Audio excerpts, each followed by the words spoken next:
Surat Efesus tersebut mengetahui apa yang menjadi kehidupan dan pelayanan Rasul Paulus. Rasul Paulus mengatakan, untuk mengetahui keadaan dan hal Epafras, maka Tikhikus, saudara kita yang kekasih dan pelayan yang setia di dalam Tuhan, akan memberitahukan semuanya itu kepadamu. Jika di sini saudara kita boleh melihat Rasul Paulus hampir selesai, dan di bagian akhir dia mengungkapkan untuk nantinya supaya kamu yang menerima surat ini lebih jelas mengetahui kehidupanku, mengetahui pelayananku, mengetahui apa yang lebih lanjut ingin kamu ketahui tentang aku akan kirimkan Tikhikus kepada kamu. Sehingga di sini sebetulnya saya boleh melihat ada satu contoh bahwa kehidupan seorang Kristen, lebih-lebih seorang pelayan Tuhan, tidak bisa kita tutup-tutupi. Tidak bisa kita buat secret agent.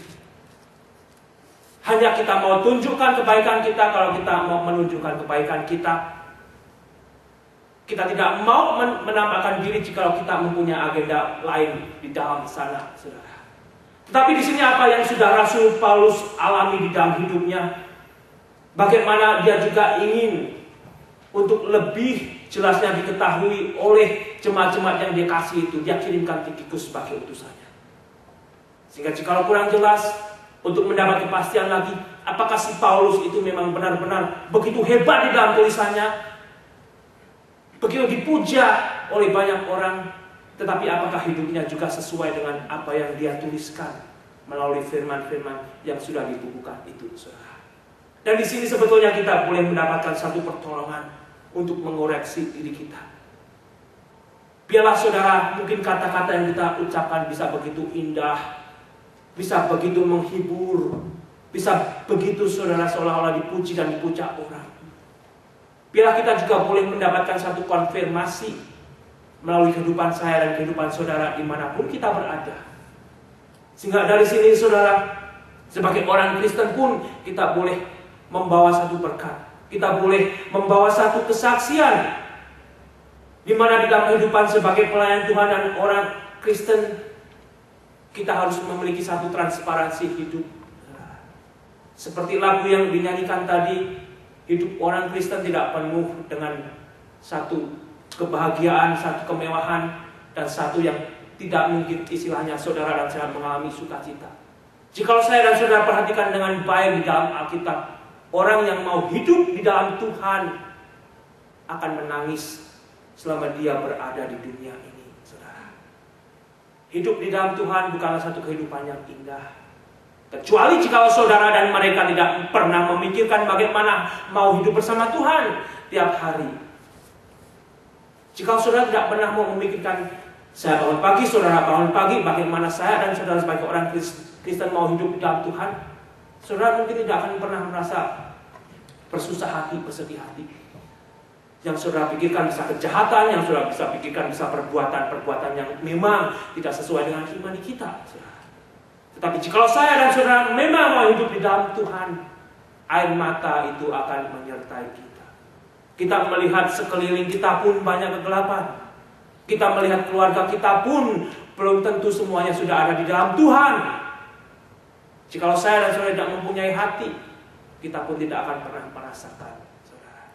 Dan disinilah sebetulnya Paulus mengirimkan Tikhikus, yang kita ketahui juga adalah saudara yang kekasih dan pelayan yang setia di dalam Tuhan. Saudara, Tikhikus ada satu karakter yang saya dan saudara saat ini juga boleh sebetulnya contoh. Dia yang diutus oleh Rasul Paulus dikatakan sebagai saudara seiman, saudara kekasih, pelayan yang setia di dalam Tuhan. Apakah jika saya dan saudara nanti juga akhirnya setia sebagai pelayan Tuhan? Kita setia di dalam Tuhan? Atau nantinya kita setia karena hal-hal yang lain?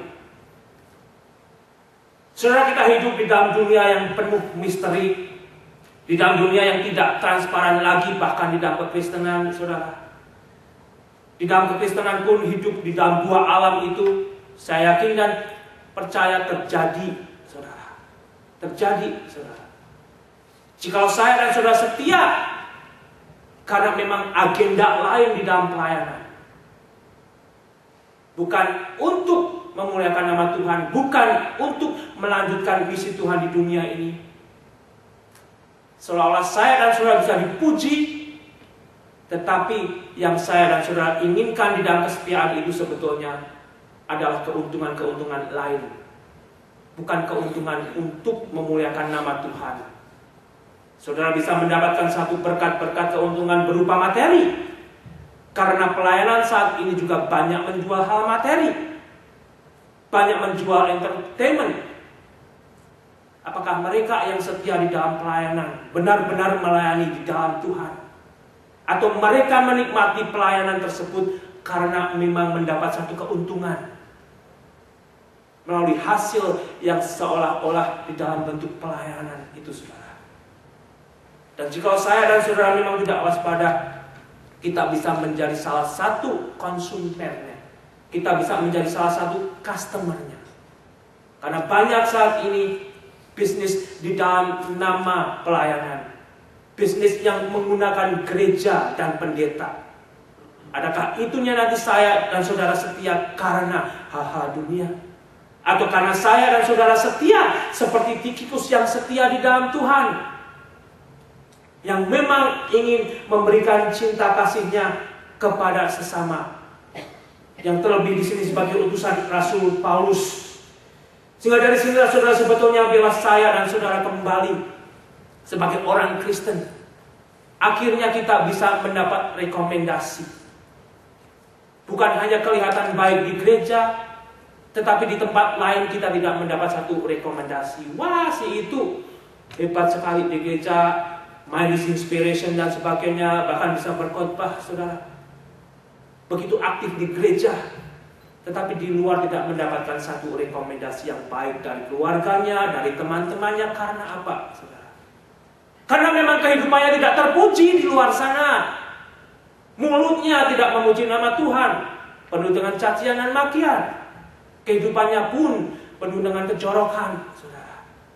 Dan bila saya dan saudara saat ini boleh kembali diingatkan, apapun yang menjadi bagian kita sebagai orang Kristen, saksikan itu, saudara. Bukan hanya saudara dikenal sebagai orang Kristen di gereja dan di persekutuan, tetapi bila saudara dikenal sebagai orang Kristen dimanapun saya dan saudara berada.